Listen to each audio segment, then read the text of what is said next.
Bastidores do Poder. Eliane Cantanhede. Bom, como foi anunciado amplamente aqui pela Rádio Jornal, pelo Jornal do Comércio, JC Online, vamos ter, a partir de hoje, toda segunda-feira, esse balanço de Brasília com Eliane Cantanhede, que nós aprendemos a ler na Veja, as suas colunas depois na Folha de São Paulo, depois do Estado de São Paulo, acompanhamos todas as noites no Em Pauta, na Globo News. Agora, Eliane, uma curiosidade minha, quando as pessoas erram o seu nome, o Cantanhede, o que é que elas dizem? Bom dia, Geraldo. É um prazer enorme estar aqui com vocês na Rádio Jornal, conversando com você, conversando com o nosso querido povo pernambucano. Olha, eu até estava aqui esperando a hora de você falar o meu nome para saber se você ia falar Cantanhede, o que é o correto, ou falar Catanhede, que é como todo mundo fala. E você acertou, parabéns. É porque também assim, veja, há 20 anos que você tem mais ou menos essa idade, eu venho acompanhando o seu nome, mas eu também achava que era Catanhede. Aí agora um amigo meu aqui errou, chama do Castanhede, porque não estava escrito Castanhede. Mas vamos em frente, escute. O assunto que está muito circulando hoje é a questão da reunião que a presidente teve ontem, mais uma reunião, né? Já teve uma com os governadores, depois outra com os governadores aqui no Ceará, depois um encontro aqui em Pernambuco, na beira do Rio São Francisco. E a gente soma, divide e espreme e não acha nada dessas reuniões. Será que a partir de agora vamos ter resultados dessas reuniões, Eliane? Pois é, vamos ter resultados e serão resultados amargos, porque a presidente Dilma errou muito, e todo mundo sabe disso, ela errou muito no primeiro mandato, né? Errou muito, gastou muito, descuidou das contas públicas, descuidou da inflação, descuidou do crescimento. Então você chegou no segundo mandato com a economia meio de pernas para o ar. Aliás, meio não, totalmente de pernas para o ar. E agora a presidente corre atrás do prejuízo, porque ela apresentou um projeto de orçamento para 2016, enviou para o Congresso esse projeto de orçamento com um rombo de 30,5 bilhões de reais. Com isso, aquela agência Standard & Poor's cortou a nota do Brasil, a nota de investimento, e isso botou a política ainda mais de perna para o ar. E agora a presidente corre atrás do prejuízo. Ela teve várias reuniões sábado e domingo, algumas só com a equipe econômica, outras ampliadas também com outros ministros, porque a presidente tem que cortar na carne. E vai ter que cortar no orçamento 20 bilhões de reais, e isso não é só, não. Ela vai ter que cortar, inclusive em áreas sociais. Estão achando até que vem corte aí no Minha Casa Minha Vida, que é o único grande programa de campanha da presidente que sobrou. E depois que ela fizer essa maldade de cortar os gastos, vem aí mais imposto para o povo brasileiro e para as empresas brasileiras pagarem.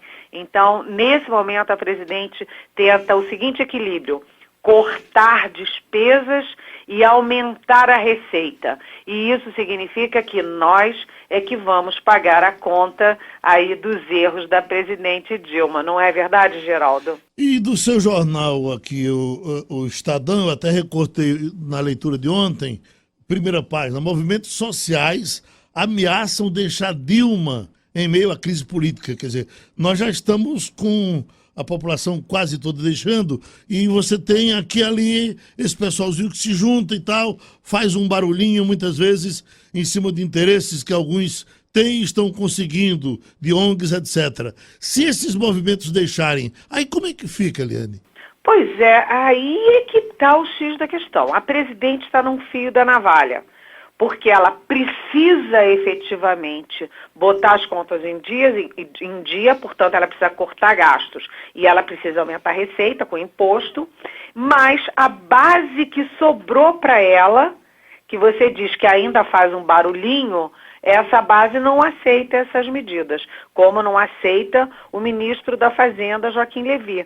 Então a presidente já tem essa rejeição imensa na opinião pública. A presidente Dilma é a presidente mais rejeitada da história desde a redemocratização. Ela tem um índice de popularidade menor do que o ex-presidente Fernando Collor às vésperas do impeachment. Então ela já não tem opinião pública. Ela também não tem apoio no Congresso Nacional, onde ela sofre uma derrota atrás da outra e tem muitas dificuldades, principalmente na Câmara. Ela vem perdendo apoios na área empresarial. Ela tem dificuldades na mídia, porque a mídia está muito crítica, com boas razões. E ela, semana passada, conseguiu cutucar também a área militar. A última coisa que a presidente Dilma pode perder nesse momento é a base de sustentação nos movimentos sociais, que são aqueles que ainda se vestem de vermelho, ainda acreditam que o governo é de esquerda, e, enfim, é MTST, MST, é UNE, e a CUT, e todos esses movimentos são contrários a esse pacote de ajuste fiscal. Ou seja, a presidente Dilma não tem a maioria e vai perder agora, corre o risco de perder a minoria. Então você entrou num ponto delicadíssimo, Geraldo, que é o seguinte: a presidente corre o risco de ficar isolada dentro do Palácio do Planalto, trancada com o ministro Aloysio Mercadante e com o ministro Edinho Silva. A situação, portanto, é muito grave, não é? Até que ponto ela pode contar com o presidente, com o ex-presidente Lula, Eliane? Porque a gente acompanha, o ex-presidente faz um discurso na cozinha, chega na sala faz outro, chega no terreiro faz outro, e aí quando a gente junta tudo, tem pelo menos 2 contra ela e 1 a favor. Pois é, o ex-presidente Lula tem uma personalidade muito interessante, porque quando ele chegou na presidência, a gente descobriu que o Lulinha Paz e o Amor tem um egão, né, um ego infladíssimo, e quando o presidente Lula olha essas coisas todas, ele tem um cálculo na cabeça, que é como sobreviver a esse desgaste, esse naufrágio do governo Dilma, e como tentar salvar junto com ele o PT, que é uma das obras dele. Então o presidente Lula tem dado todos os indícios e tem dado todas as declarações no sentido de que ele está se desgarrando do desgaste da presidente Dilma. Ou seja, a Dilma é ela que afunde sozinha, porque eu não vou me afundar com ela. Só que aí a gente tem que lembrar uma coisa. O desgaste da presidente Dilma é pelos erros de governo dela, principalmente na gestão da economia e principalmente na gestão política. Mas ela também sofre o desgaste que vem dos governos do ex-presidente Lula. Porque se você olhar o mensalão e essa roubalheira monumental na Petrobras, isso não foi governo Dilma, isso vem do governo Lula. Então o Lula reclama da Dilma, mas ele também tem uma parte de responsabilidade enorme nesse desgaste que atinge os dois e que atinge principalmente o PT. Então o presidente Lula empurra para a Dilma empurra para ele, mas todos os passos do Lula nesse momento são de se desgarrar da Dilma, se preservar para ainda tentar estar no jogo na eleição de 2018. Vamos ver se ele vai conseguir, porque as pesquisas mostram que o presidente Lula também tem caído bastante em popularidade, não é, Geraldo? Do seu comentário do Estadão ontem, doa a quem doer, você começou assim: se vocês acham que a semana passada foi de arrepiar, se preparem para essa semana. Então, vamos aguardar para a gente, na segunda-feira que vem, falar da semana que está começando agora, não é isso? É isso. A gente vai ter essa semana, além da presidente anunciando os cortes, eventualmente a extinção de ministérios e tudo, a gente vai ter do outro lado uma oposição muito atuante, principalmente na Câmara. No Senado menos,